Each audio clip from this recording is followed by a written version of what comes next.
Okay, hi class. Now this week we are going to start on the neuro system.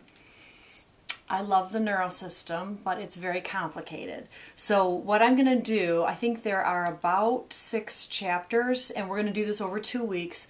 I'm going to do one lecture for every chapter. That way it'll keep the lecture short, and then if you want to go back and listen to a certain thing, it's going to be easier to find and easier to listen to.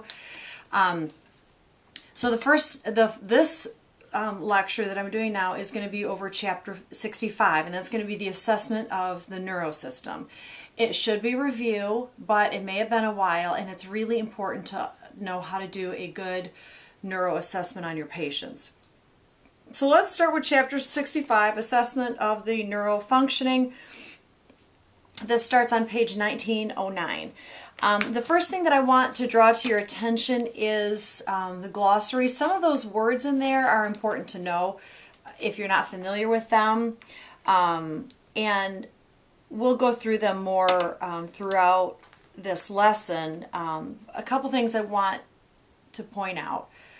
Romberg's test, you should have learned this in fundamentals and skills, fundamentals I guess, where you have somebody sit, usually if they're able to, you stand. If not, they can sit, hold their hands out, and they should be able to maintain that position for 20 seconds. If they can't, that's a positive Romberg's test, and it means they have some kind of neurological disorder or problem occurring.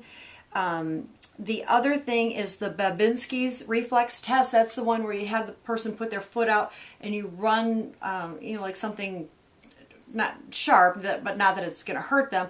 And when that big toe, the great toe, goes back up towards the person's face and their other toes kind of go out, that's a Babinski's test. That's also an indication that there might be a neurological disorder. So those are 2 assessment tests that you can do when you're assessing your patient. The other thing is the Glasgow Coma scale, and that is a simple you ask the person, to say their name, where they are, and the date, and then you ask them to follow some commands, and then you see if they can move. You do a quick motor test to find out, can you move your arms, can you move your legs? And I don't think your book has a copy of the Glasgow Coma scale, but a lot of hospitals use that. It's pretty common in the neuro assessment. And then you assess motor strength, like can you, lift your arm up to your face and here up to your face, and then you push on their legs and see if they can do that. And then you assess their pupils. And when you're assessing somebody's pupils, you want them to be, their pupils to be equal, round, and reactive to light. That's that PEARL, P-E-E-R-L, or you might see it P-E-A-R-L. Hospitals do it differently. And you want both sides because those pupils, when you shine a light in them, the cranial nerve 3 should, it's concentric, so when you shine a light in one eye, the other eye should also constrict. If not, if one eye constricts and the other stays dilated, that's also an indication of a neuro problem. Also, when pupils get what we call blown large and they don't react, that's a dilated pupil. That's also a pretty significant neuro problem, and we'll talk about that when we get to the cranial nerves. So those are some things I want to point out. A couple other reminders. This should be familiar to you. You've got the autonomic nervous system that's divided into the parasympathetic nervous system and the sympathetic nervous system. The sympathetic nervous system is responsible for stimulating everything. It is the response that kicks in during fight and flight. So your heart rate races, your eyes dilate, you vasoconstrict in some areas, like like your gut and stuff that doesn't need the blood, but you vasodilate, like your large muscle groups, your heart will start racing, and that is so if you need to get away, if you need to get out of a house that's on fire, you're running away from a bear, you're running away from something scary, all the appropriate things get the blood supply that it needs, and heightened awareness and increased pupils. That's your sympathetic nervous system. It runs right down the spine. Your parasympathetic nervous system runs on the outside of the spine, and it's responsible for slowing everything down. I want you to remember that because this comes into play when we're talking about our patients who have spinal cord injuries. Okay, and so then in that glossary, just look through a couple more of those words that if you're not familiar with them, because they're going to come up when we're talking about some of the different neurological disorders.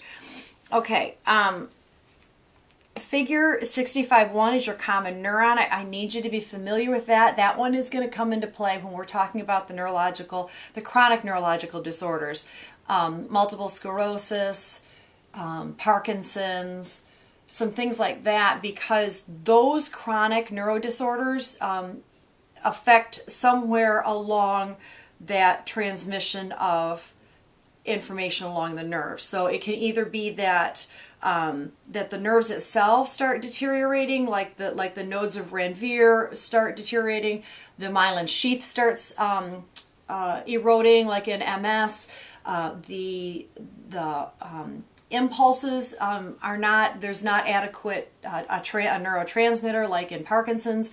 So that neuron and the transmission of nerves is important for later on. So if you've kind of forgotten that, go over that. The other thing I want you to look at is table 65-1 talks about the different neurotransmitters. That's important to know what those transmitters do and what they're responsible for, because, like, for example, let's take the first one, acetylcholine. That's the major transmitter for the parasympathetic nervous system. So if you have a patient who has a problem with acetylcholine, they don't have enough acetylcholine, and they're not going to transmit in their parasympathetic nervous system very well, that parasympathetic nervous system is not going to be able to counteract the sympathetic nervous system. So you're going to watch for things in your patient like inappropriate heart rates, inappropriate elevated blood pressure, because the parasympathetic nervous system is unable to counteract that. Because you'll remember that your parasympathetic and sympathetic system work in conjunction to maintain equilibrium and all the normals, normal heart rate, normal respirations, that kind of thing. Serotonin, really important when we're going to start talking about some of the, well, you'll probably talk about this more in mental health. We probably won't talk about it here. But a lot of the affective disorders, the mood disorders, depression, anxiety, that has a lot to do, the panic disorders, that's all serotonin abnormalities. Dopamine that's the transmitter that I told you about for Parkinson's disease. So, and your endorphins is a great neurotransmitter. That's the one that's released when you start working out and when you're active. And then you get that endorphin rush after you work out. So that's another neurotransmitter. The other thing I want you to look at is figure 65-2, the picture of the brain. You need to be familiar with the different lobes of the brain. And I'm just going to point these out. It should be familiar, but it is really important for you to understand these different lobes and what they do. The first one is the frontal lobe, and obviously it's in the front of the brain. The frontal lobe part of it has Broca's area, which is responsible for some parts of speech. You have Broca's area and Wernicke's area. You have two spots in your brain. One is responsible for understanding what is spoken to you. That is receptive. So if that's not working, you have receptive aphasia. And the other area of the brain is responsible for expressing language, like speaking appropriate language. So, and if that area of the brain is damaged, then a person might have expressive aphasia. You have receptive aphasia and expressive aphasia, sometimes both.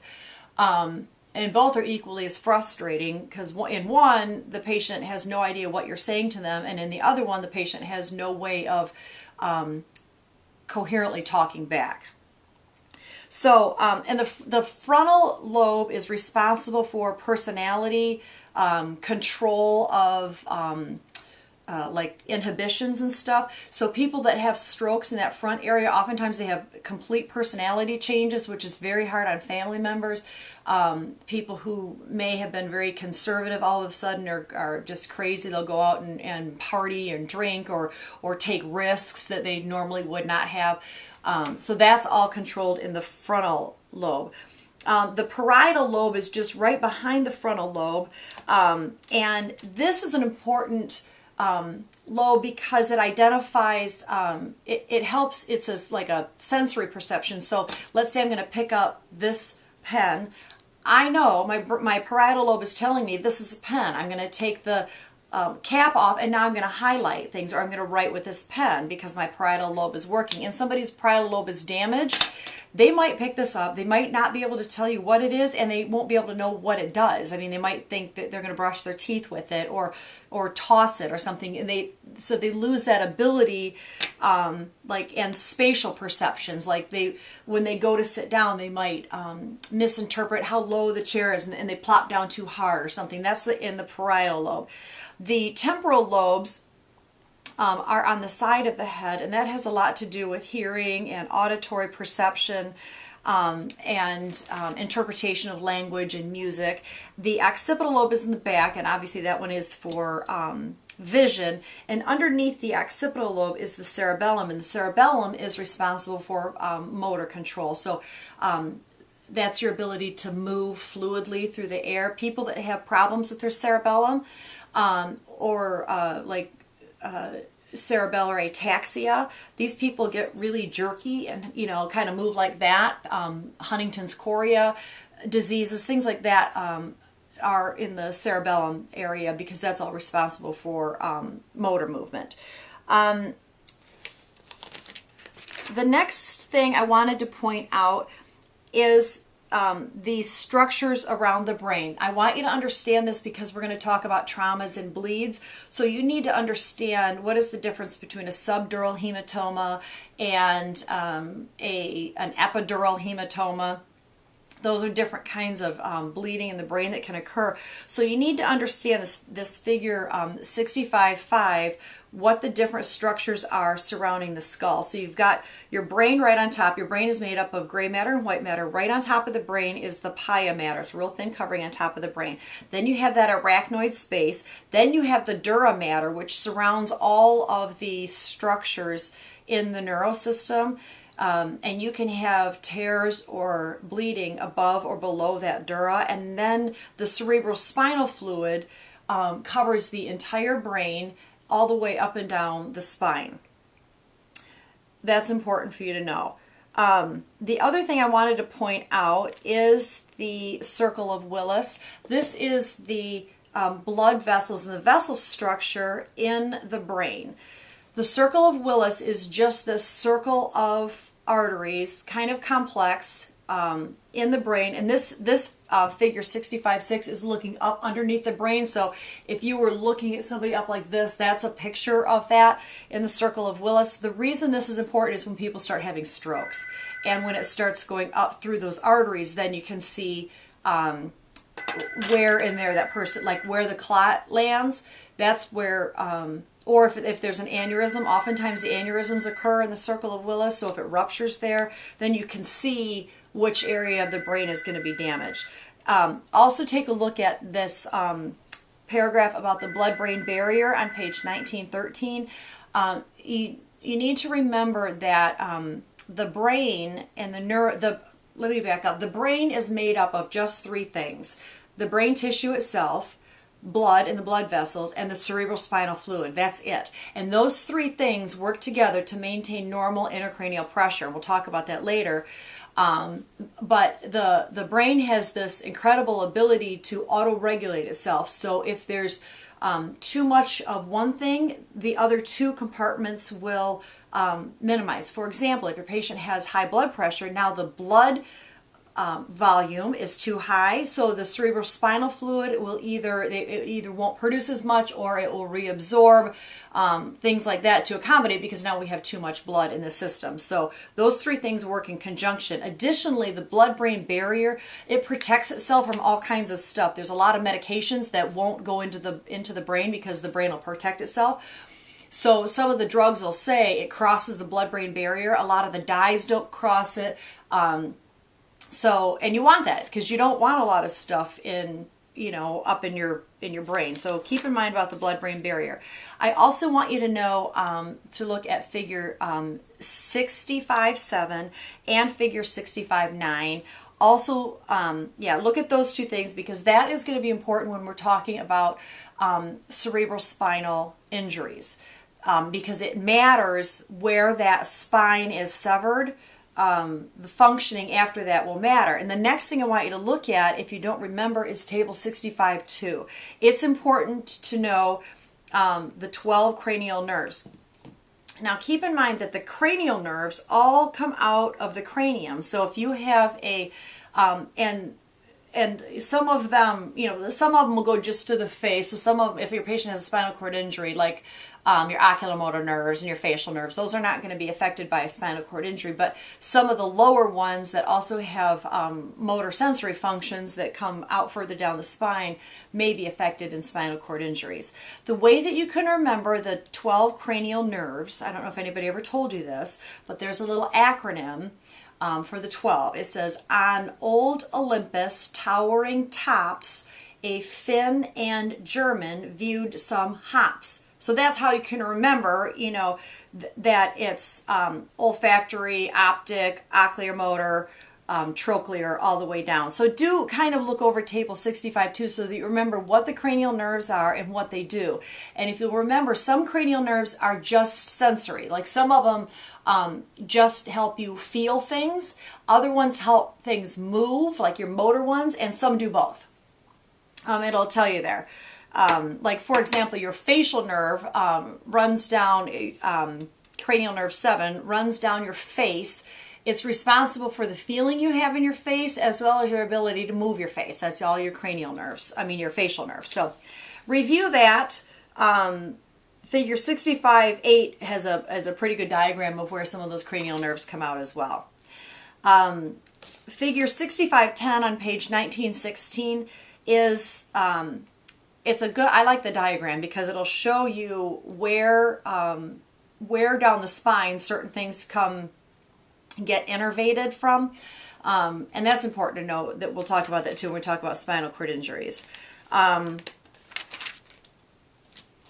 Then you can kind of skip over to page 1921 and 1920 about how to do a good neuro assessment. Now, unless you're working in a neuro clinic, and usually once you become an advanced practice nurse and you have to do a full cranial assessment, then you would go through all the 12 nerves. But if you just go in your patient's room and you're doing like your morning assessment, usually you can just do the quick Glasgow Coma scale. Hi, Mr. Smith, how are you today? And sometimes you can gather that without the patient even knowing that you are assessing them, because if you're able to say, hi, Mr. Smith, my name is Molly, I'm going to be your nurse, I'm going to take care of you today. How are you feeling? How was your night? Are you having any pain? If they're able to answer those questions, if they're able to tell you, yeah, it's morning, I'm waiting for breakfast, then you know that they know what time of day it is, that it's appropriate, that breakfast is coming. So you're able to do some of those assessments without making them, feel ridiculous and wasting their time. But like I said, if you need to do a full neuro assessment, then yeah, you're going to have to do all 12 cranial nerves. But most of the time, you don't need to do that. But there is, on page 1922, it does go step by step how to examine each of the 12 cranial nerves. So if you're ever asked to do that, there you go. It's not hard. It's pretty simple to assess the 12 cranial nerves, but you have to remember what all the 12 are and how to assess them.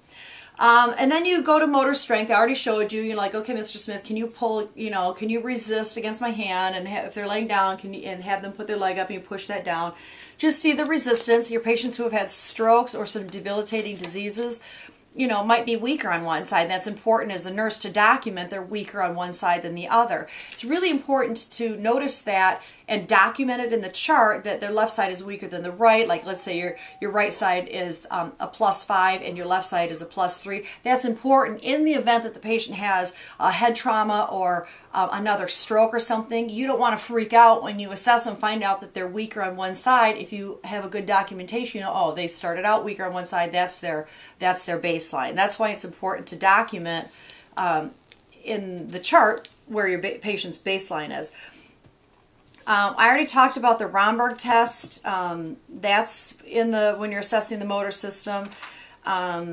The Babinski sign is, if you look at figure 65-13 on page 1926, Babinski is E, that where you just scrape something along their foot and their toes go back. That's an abnormal response. I'm on page 1928 now. The different diagnostic tools that they use for patients who have neuro problems, a CT scan, an MRI scan, those are great for assessing brain structures to find out, is there a tumor in there, is there bleed, is there excessive fluid, meaning a patient has hydrocephalus, fluid on the brain. Those are some of the tests that we use. Patients who have seizures, they have an EEGs, where they put the monitors on the brain, and so then they can detect where the heightened electrical stimulation is occurring. They can do patients who you're worried about their the vessels in the head that have aneurysms, or if there's a clot, or you think they're having an ischemic stroke. They can do an angiogram where they usually go in through the femoral artery, sometimes the radial artery, up through the carotid arteries, and inject dye, and so they can see what's going on, like in that circle of Willis. So the angiograms are good for that. It does use dye, so that's the one where you have to be careful if they're allergic to shellfish, or if they've been on metformin, because that gets the dye and the metformin gets filtered through the kidney, so you have to be a little bit careful about that. On page 1933 shows how to assist with the lumbar puncture. If you become an advanced practice nurse, if you become a CRNA, you may have to do lumbar punctures or spinals, and that's how you do it. You put a patient in the fetal position, and because it stretches out those spine, the vertebrae, stretches out the vertebrae, so you can get in to the lumbar space and pull out some cerebrospinal fluid. We do this for patients who you think might have meningitis or an infection in the spinal system. The thing you watch for as a nurse is oftentimes they will have spinal headaches following a lumbar puncture and it hurts. And you also watch for infection, because now you've just altered the integrity of that closed system. So infection and headaches are two complications that you watch for in your patient who's had a lumbar puncture. Okay, that's it for Chapter 65. It's a quick overview of how to assess, how to take care of the neurosystem.